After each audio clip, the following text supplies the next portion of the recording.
Hello there, this is Tim. I am back for another video. This time I'm actually going to be just giving you my first impressions about the new iPod Nano 7th generation.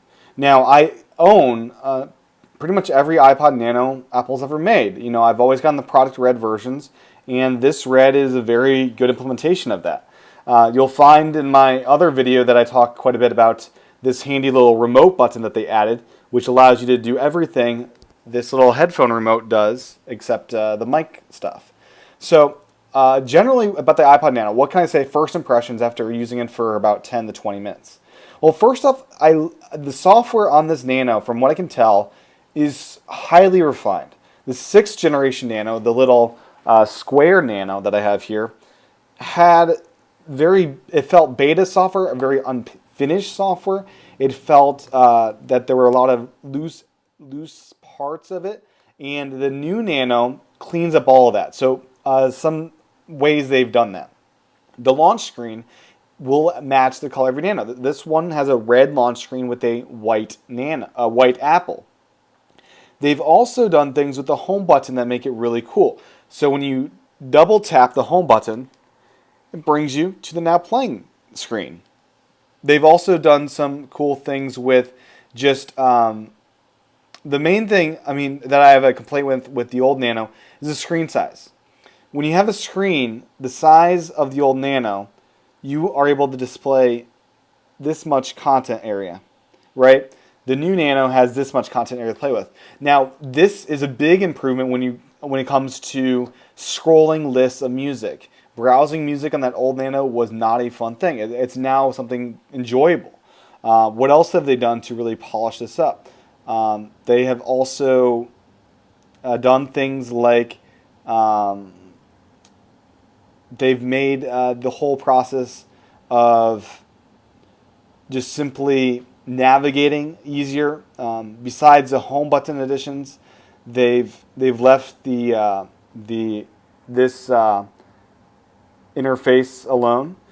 They've also simplified the settings. So the settings app is much more simple, easier to use, and Bluetooth is great. I was able to connect right away. I was able to, when I had headphones plugged in, have the option to do either or, and that's the same thing that you do on iOS. The one thing that I did have a complaint about is in the radio, you are forced to listen to music out of your earphones. So you're able to, I thought perhaps that you could have earphones plugged in to act as the antenna, but instead use the Bluetooth. But that is not the case. If you want to use the radio, you must use wired headphones. So I'm not sure why the limitation is there. I thought that perhaps you could use the antenna and then use a different output, but that is not the case. Now, the new Nano to me is the best Nano they've ever made. It feels more polished. It feels what the 6th generation should have been.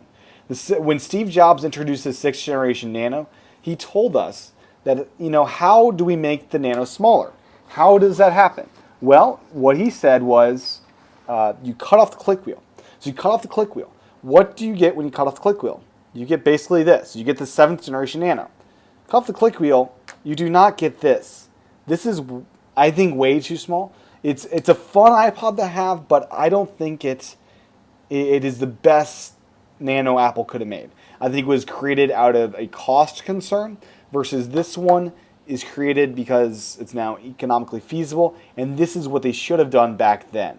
The final note I have for now with my just basic introduction to this is that video playback is really something special.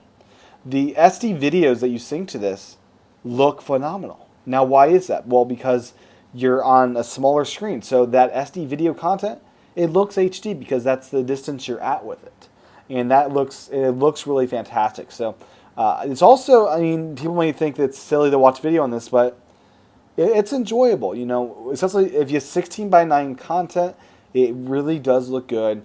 It's a light; you can just hold it right there, looking down at it, and it really is a pleasurable experience watching video on this. So I think video playback is nice to have, but the iPod for me will always be about music, and they've optimized this Nano to make it the best music capable Nano ever. So if you're looking for a music player, I think this is one of the best ones out there.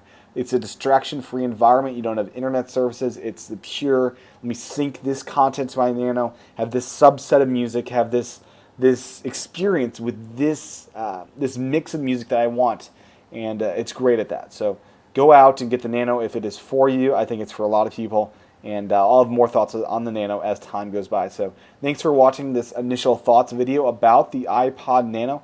I'll be back for more Nano videos and other videos as well. As many of you know, I'm working on a book, iPod Evolution, coming out in Macworld iWorld 2013. So if you're going to Macworld, I will be there, and feel free to look me up, and I will gladly show you the book that I am now finishing up. So thank you for watching, and I'll be back for more videos. Aloha.